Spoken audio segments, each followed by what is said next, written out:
Hey, and welcome to 448 Outdoors. My name is Richard Parrish. Today's video is brought to you by, I'm just kidding, I'm not sponsored by nobody. Heck, who wants to watch this anyway? But today's video is going to be about the Mullet Run. It's starting here in Northwest Florida. It's been going on for a little bit, I believe, on the east and west coast as it goes right now. It typically runs between the end of August and in the month of January. You may still see a little bit of it too. A lot of it depends on a lot of factors, temperature and pressure and all that other stuff. I'll talk more about that in the video. But anyway, you'll have to forgive us for this one because the morning we went out, we had a cold front come through. It was blowing, wind was howling out of the north, so a lot of the sound and everything is blown out because of the wind, and it was rough, so the footage, some of it is kind of real shaky and all over the place. But anyway, that's enough of me talking. Let's get into this, as I said, and see you in the video.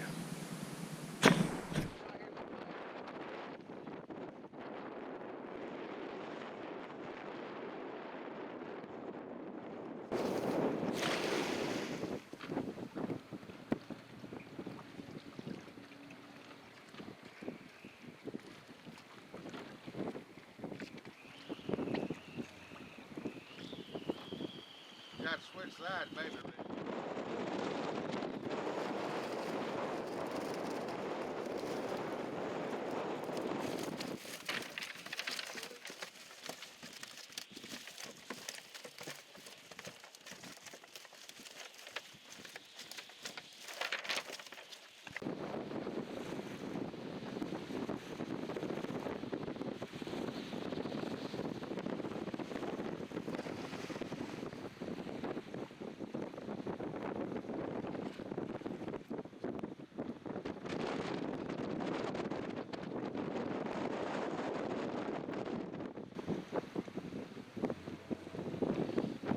Oh, good water fish.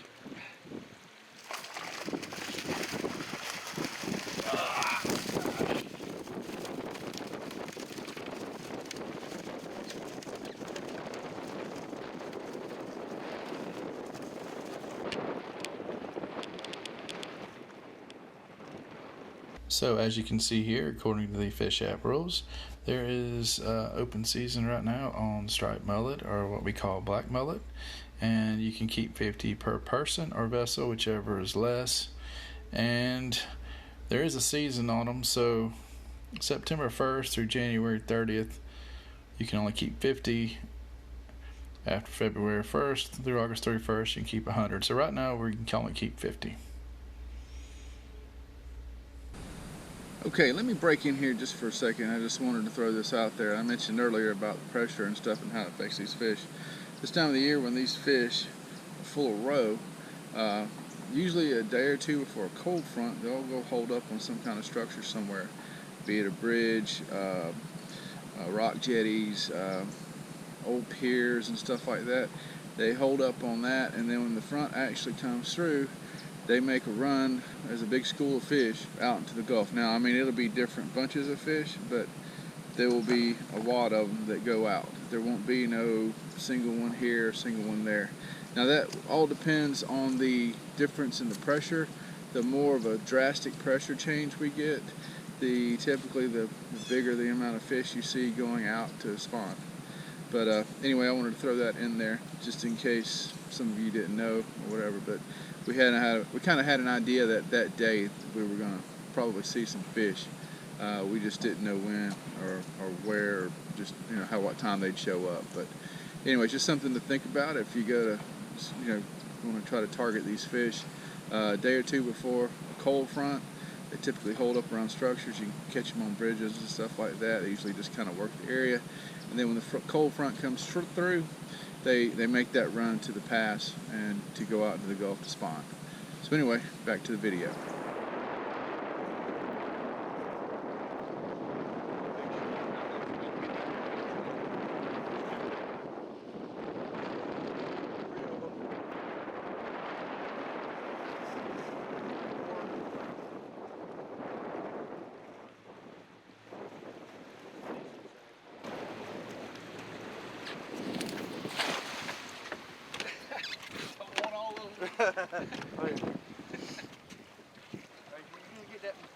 They're still going by.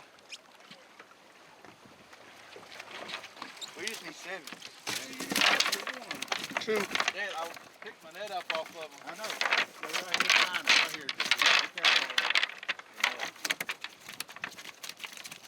Three. Bait. What are they?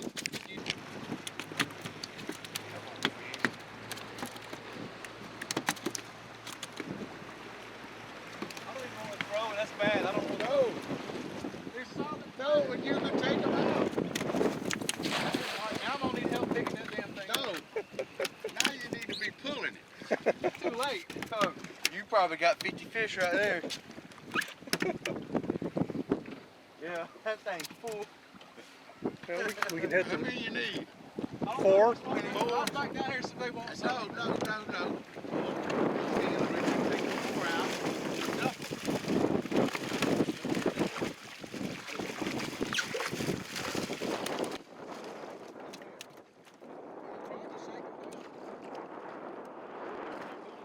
You're going to be lost all the 4.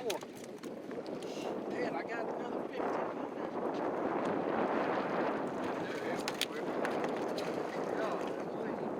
They're not even moving. God, see, here's the video right here. Look at all them mullet. Just look at them. They're just everywhere. Back here, Chuck, they're not gonna leave. It's crazy.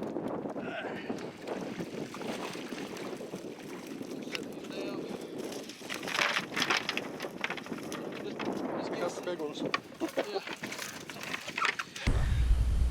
I know on some of these videos it's kind of hard to see the fish. I know we can see them with the eye. We've got, you know, polarized glasses on and everything else, and we can see them. We can see them in the water and all that. And I think I do have a clip here where you can actually see them in the water around us. You can see a big shake, you know, kind of off out there, and you can see all that.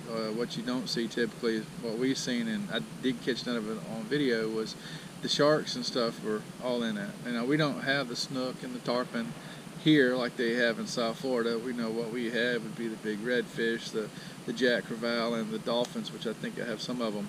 And I'll tell you what, I don't know what happened. At one point we had caught our limited fish, and we're sitting here watching these guys and all these fish and everything run around, and these 2 porpoise come in from offshore, and they go in, they go busting up this bunch of mullet and everything else, and I have no idea what kind of dinner bell they had sent off or what kind of signal they showed, but you could look about as far to the east of us from where we're at, you could see splashes coming, and it was dolphin coming, or bottlenose dolphin coming, just as fast as they could run, skipping through the water. I've got footage of it, but like I said, the camera's all shaky and everything else, and it'd probably make you drunk if you tried to watch it, but I can get you the last little clip of it. You can see what I'm talking about. But it was just amazing. There was probably, you know, anywhere between 50 to 100 dolphin just coming down the beach, come feed on that mullet.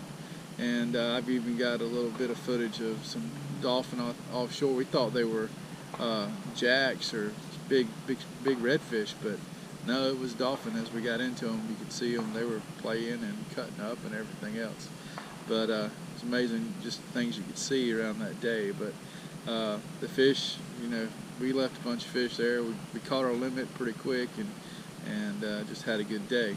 So anyway, these fish, when they migrate out into the Gulf and these schools and everything else, the yellow roe, which is the female, and I got a picture of it for you here, I'll show you, and it is considered the female roe, and each female or yellow roe fish hold anywhere between 500,000 to 2 million eggs per fish. And you know, you see different things on it. And the white roe, which is your male fish, they're all intermingled and tight in there in that bunch. I've seen several different things, but they will spawn in shallow water, and they'll go out, you know, in 250, 300 foot of water, and they'll spawn there as well. I don't know where they do it here at, but you know, just different things you can see when you read and try to read up on all this. But you know, some of them say they just go out and they drop their eggs. The yellow roe have oil in them, so they are actually, there's a name for it, and I have no idea what it's called, but they're actually somewhat buoyant. So they sit up in the water column, and supposedly the males come up and they kind of run into the fish or whatever. They're not breeding, they don't breed, so to speak. They kind of bump the fish, I guess, letting them know that they're ready to drop their egg, you know, drop their eggs too. And the yellow roe, they start dispersing their eggs in the water column and everything else, and the white roe comes through there, the male fish, and they get rid of their roe, and I guess they fertilize it somewhere along that water column wherever they meet or anything else, so they're in the current. Now, as amazing as all this stuff is, these fish are actually hatch within, I think it's 36 to 48 hours after all this happens. So you've got all these millions of mullet that are just babies, you know, and they're reproduced and heading back in. Now they'll come back this way. A lot of it I think depends on water temperature and everything else, but they'll come back inshore and all that. But just thought that was pretty neat, which I might want to know how that works. But anyway, I'm not going to bore you with no more of this. It's a pretty neat little thing. You get out there, you get a chance to see it. Even if you don't have to have a boat, you can see it from the beach. I believe there's footage here where you see there's a lot of people on the beach. All this stuff is going on there right off the beach. If you watch the guys in South Florida, they're fishing from the beach. You know, they're using mullet and everything else. They're trying to catch the snook and the tarpon and sharks or whatever, because there's some crazy footage you can see on YouTube of these sharks and these predator fish and these mullet, and they just got mullet all the way around them, and they just got a big circle in a pocket of fish, you know, and they were pretty much doing the same thing this day as well. But anyway, I hope this has been a little educational for you on the mullet part of it. We've been chasing them for well over 40 years, so this is just nothing new to us, but it is pretty neat to see. You don't always get to see all the fish, you know, especially like the dolphin stuff coming at them from way off. By the time you see them, they're usually in them, busting them up and everything else. But anyway, I appreciate y'all watching, and sorry it wasn't better footage than what it was, but it is what it is. We can only do so much, especially with the conditions to be what they were. Anyway, y'all take care, God bless, and we gone.